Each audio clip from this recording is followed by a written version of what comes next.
How can you really complain if your expenses are paid and on time, and you put some money to the side for your retirement account and your brokerage account and your savings?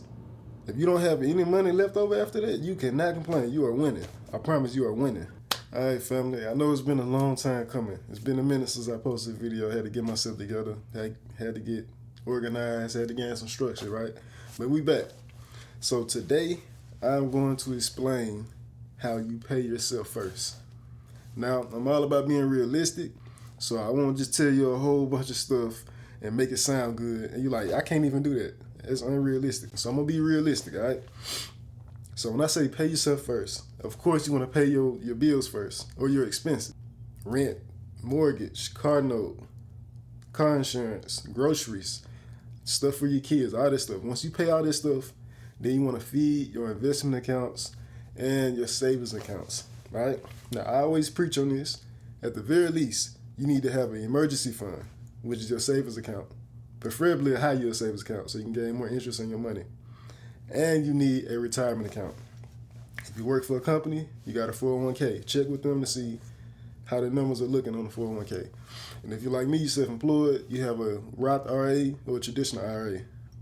And if you work for a company, you can have both. You can have a 401k and an IRA. But at the very least, you need to have those two things, a savings account and a retirement account. All right? So how do you pay yourself first? Let's say you pay all your expenses, right? What you want to do, first thing you do when you pay your expenses and you got that money left over, go ahead and put that money to the side. Go ahead and put that money to your retirement account. Go ahead and put that money to your savings account. Now, if you have 3 to 6 months worth of expenses saved up already, then you're good. You can just put money into your investment accounts, all right? Because what's going to happen is when you pay your expenses and you spend that extra money on eating out and shoes and clothes and stuff like that, now you don't have any money left over to put into your investment accounts and savings. But it should be the opposite. Once you pay your expenses and then you put money to the side into your investment accounts and all that good stuff, and you don't have money left over for shoes and clothes and all that, you good. You good.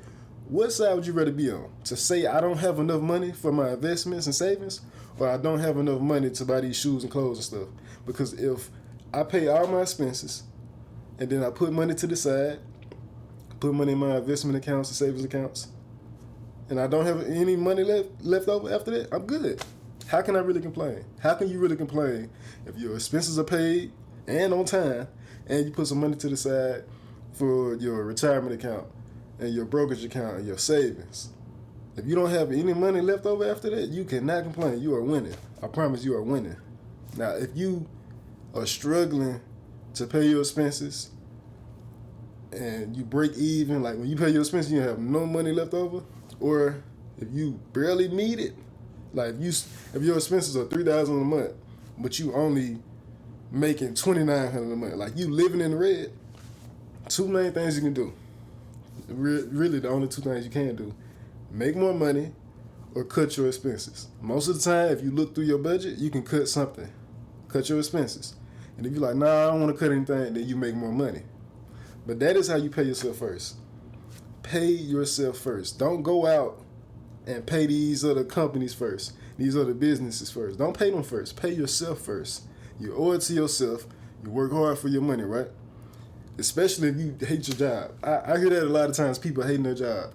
If you hate your job, but you still go there and show up on time and you work hard, you definitely don't need to splurge with that money. You don't need to play around with that money.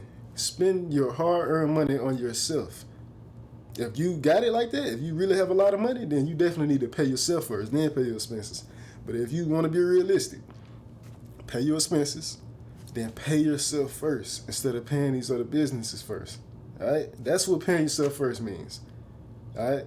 As soon as you get your money, you spending it. I'm spending this money on me. And a lot of people think, oh, I deserve some shoes or I deserve some clothes. And that's okay. But do that after you pay your expenses and you feed your investment accounts.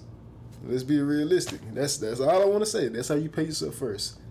Because it's going to pay off in the long run. One day we're going to get old. Lord willing, we will get old, and we won't be able to move around like we are now.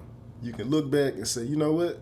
I saved up and invested all that money for all those years, and it paid off. It paid off. I'm not saying you can't spend money on materialistic things. I'm not saying that. But you need to pay yourself first. That's all I want to say. But that's how you pay yourself first, and hopefully you take heed to this message, all right? But that's all I wanted to say, man. That's all. All right, this is 83 Finance. I'm D. Evans, or Dedrick Evans. And, until next time.